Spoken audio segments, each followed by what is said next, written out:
ఇమాం హుసైన్ అలైహిస్సలాం షహాదత్ తర్వాత అమర్ బిన్ సాద్ ఇమాం హుసైన్ మరియు ఆయన సహచరుల శరీరాలను క్రూరంగా హింసించాడు మరియు వారి పవిత్ర శరీరాలను మండే ఇసుకపై ఖననం చేయకుండా వదిలేశాడు.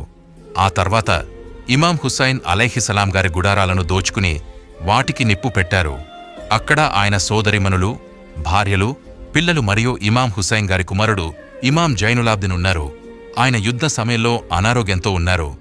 గుడారాలకు నిప్పు పెట్టిన తర్వాత ఇమాం హుసైన్ కుటుంబాన్ని తాడులతో బంధించి కూఫాకు తీసుకెళ్లారు. ఇమాం హుసైన్ గారి పవిత్ర తలను ఈటెపై ఎత్తిపట్టారు. కూఫాలో చేరగానే ఇమాం హుసైన్ కుటుంబాన్ని వీధుల్లో ఈ దయనీయ స్థితిలో తిప్పారు. తద్వారా ప్రజలు యజీద్కు వ్యతిరేకంగా ఎవరైనా తిరగబడితే వారి గతి ఇదేనని తెలుసుకునేలా చేశారు. ఆ తర్వాత ఇమాం హుసైన్ అలైహిస్సలాం కుటుంబాన్ని ఉబైదుల్లా బిన్ జియాద్ దర్బారులో ప్రవేశపెట్టారు. ఉబైదుల్లా బిన్ జియాద్ ముందు ఇమాం హుసైన్ యొక్క పవిత్ర తలను తీసుకొచ్చినప్పుడు అతను తన కర్రతో ఇమాం హుసైన్ ముఖంపై కొట్టడం ప్రారంభించాడు మరియు ఆయన ముఖం గురించి అనుచిత వ్యాఖ్యలు చేశాడు. అక్కడ హజ్రత్ అనస్ బిన్ మాలిక్ అనే సహాబీ ఉన్నారు. ఈ దృశ్యాన్ని చూసిన ఆయన ఉబైదుల్లా బిన్ జియాద్తో ఇలా అన్నారు, నేను హుసైన్ కంటే ఎక్కువగా ప్రవక్త సల్లల్లాహు అలైహి వసల్లం లాంటి రూపం కలిగిన వ్యక్తిని చూడలేదు అని. ఆ తర్వాత ఇమాం హుసైన్ కుటుంబాన్ని కూఫా నుండి దమాస్కస్లోని యజీద్ దర్బార్కు తీసుకెళ్లారు. యజీద్ ఇమాం హుసైన్ కుటుంబాన్ని చూసినప్పుడు ఇలా అన్నాడు, నా ముందు నిలబడితే ఇదే గతి పడుతుంది. అప్పుడు ఇమాం అలీ అలైహిస్సలాం గారి ధైర్యవంతమైన కుమార్తె సయ్యదా జైనబ్ ఇలా అన్నారు, ఓ యజీద్, నీకు తెలియదా, నీవు హత్య చేసిన వారిని ప్రవక్త సల్లల్లాహు అలైహి వసల్లం ప్రేమించేవారు. ఈ దీన్ను అనుసరించేవారు ఈ అన్యాయాన్ని ఎన్నటికీ మరచిపోరు. కానీ అల్లాహ్ ఉత్తమ న్యాయనిర్ణేత. ఆయన నీకు మరియు మాకు మధ్య తీర్పు చేస్తాడు. యజీద్, ఆ రోజు కోసం సిద్ధంగా ఉండు. నీవు మమ్మల్ని హత్య చేయడం ద్వారా మా గౌరవాన్ని ఖండఖండాలుగా చేశామని, ప్రజల దృష్టిలో మా హోదాపై బురద జల్లామని అనుకుంటున్నావా? నీవు నీ హోదాను మాత్రమే దెబ్బతీశావు. ఒకరోజు నీవు ప్రవక్త సల్లల్లాహు అలైహి వసల్లం కుటుంబం యొక్క రక్తంతో నీ చేతులతో అల్లాహ్ ముందు నిలబడతావు. ఇదా నీ న్యాయం? నీ కుమార్తెలను, స్త్రీలను పరదాలో ఉంచుతావు, కాని ప్రవక్త సల్లల్లాహు అలైహి వసల్లం గారి కుమార్తెలను ప్రతిచోటా అవమానిస్తావు. నీవు ఆలె రసూల్ యొక్క గౌరవాన్ని అవమానించావు. నీవు నా తండ్రి ఇమాం అలీ అలైహిస్సలాం ద్వారా స్వేచ్ఛ పొందినవాడివి, కాని నీవు అత్యంత దారుణమైన మానవ చరిత్రను, నీతిని ప్రదర్శించావు. సయ్యదా జైనబ్ ఇలా చెప్పారు, నేను అలీ అలైహిస్సలాం కుమార్తెను. ఎవరి చేతిని ప్రవక్త సల్లల్లాహు అలైహి వసల్లం గదిరే ఘూమ్ వద్ద ఎత్తారో, నేను ప్రవక్త సల్లల్లాహు అలైహి వసల్లం యొక్క మనవరాలిని, హుసైన్ యొక్క సోదరిని. ఇలా సయ్యదా జైనబ్ ధైర్యంగా మాట్లాడుతూ తమ కుటుంబం యొక్క గొప్పతనాన్ని వివరిస్తున్నారు. యజీద్ సయ్యదా జైనబ్ గారి ధైర్యవంతమైన మాటలను చూసి భయపడ్డాడు. అప్పుడు దర్బారులో ఒక వ్యక్తి ఇలా అన్నాడు, జైనబ్ మాట్లాడుతుంటే అచ్చం ఇమాం అలీగారు మాట్లాడుతున్నట్లు అనిపిస్తుంది.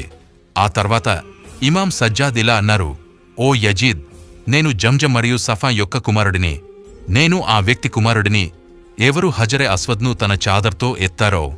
నేను ఆ వ్యక్తి కుమారుడిని ఎవరు మస్జిదల్ హరాం నుండి మస్జిదే అక్సా వరకు ప్రయాణం చేశారో, ఆకాశంలోకి వెళ్లి సిద్రతుల్ ముంతహా వరకు చేరారో. నేను ఇమాం అలీ యొక్క కుమారుడిని, అల్లాహ్ యొక్క సింహం, మోమిన్ల యువరాజు. నేను ఆ వ్యక్తి కుమారుడిని ఎవరు యుద్ధాల్లో విజయం సాధించారో, కుఫర్ను ఓడించారో, ప్రవక్త సల్లల్లాహు అలైహి వసల్లంతో కలిసి యుద్ధం చేశారో.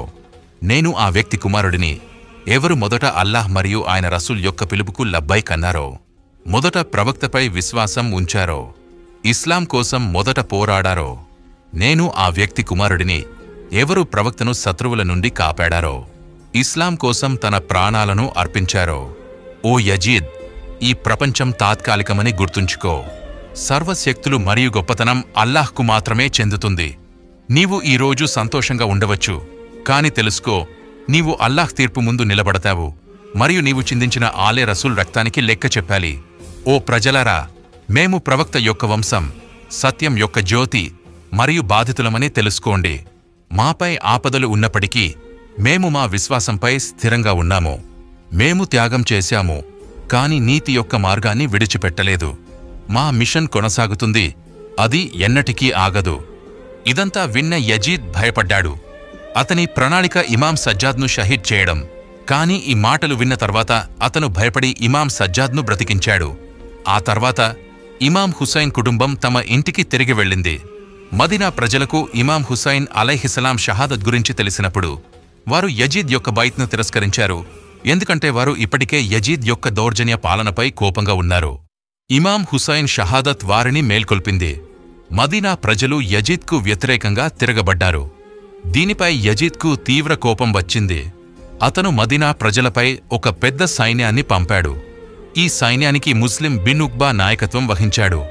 ఈ సైన్యం యొక్క లక్ష్యం మదీనాను మళ్లీ యజీద్ నియంత్రణలోకి తీసుకురావడం మరియు యజీద్కు వ్యతిరేకంగా నిలబడిన వారిని హత్య చేయడం.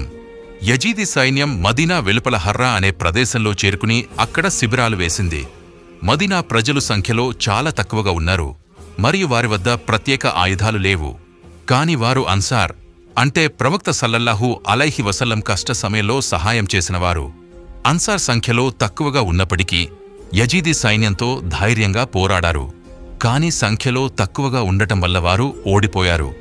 అన్సార్ను ఓడించిన తర్వాత యజీదీ సైన్యం మదీనాలో ప్రవేశించి ఇస్లామీయ చరిత్రలో అత్యంత దారుణమైన రోజుగా పరిగణించబడే ఊచకోతను సృష్టించింది.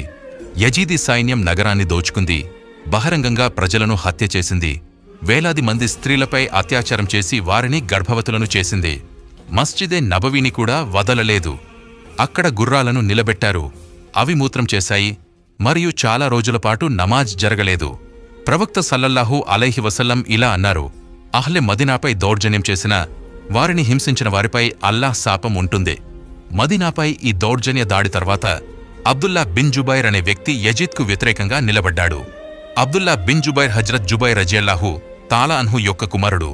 ఆయన ప్రవక్త సల్లల్లాహు అలైహి వసల్లం యొక్క బంధువు మరియు ఇమాం అలీ అలైహిస్సలాంను ఎంతో ప్రేమించేవాడు. హజ్రత్ అబ్దుల్లా బిన్ జుబైర్ మక్కాలో ప్రజల నుండి మద్దతు సేకరించడం ప్రారంభించాడు. తద్వారా ఈ దౌర్జన్య యజీద్కు వ్యతిరేకంగా నిలబడగలడు.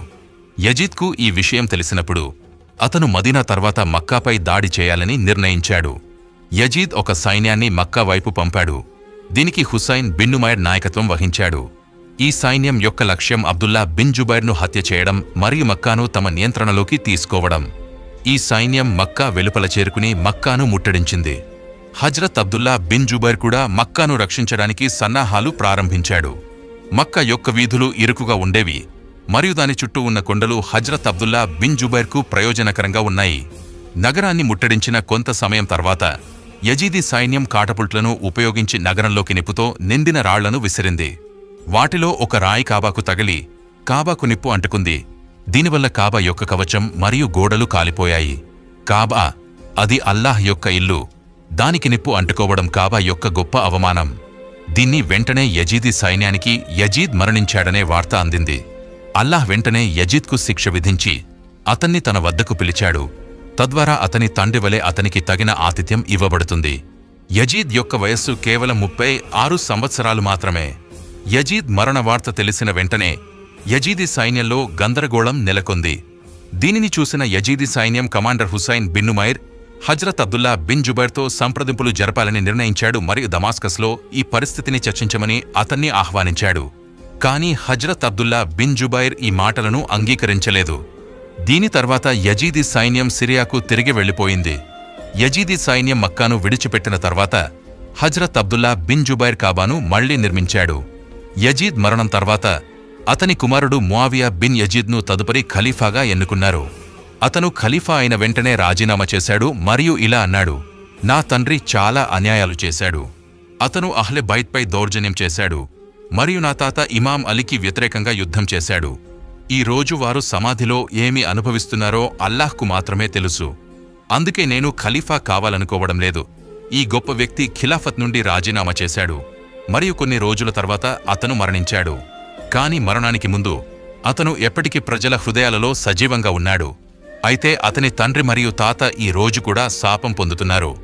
ఆ తర్వాత మర్వాన్ అనే మరొక దుర్మార్గుడు ఖలీఫా అయ్యాడు.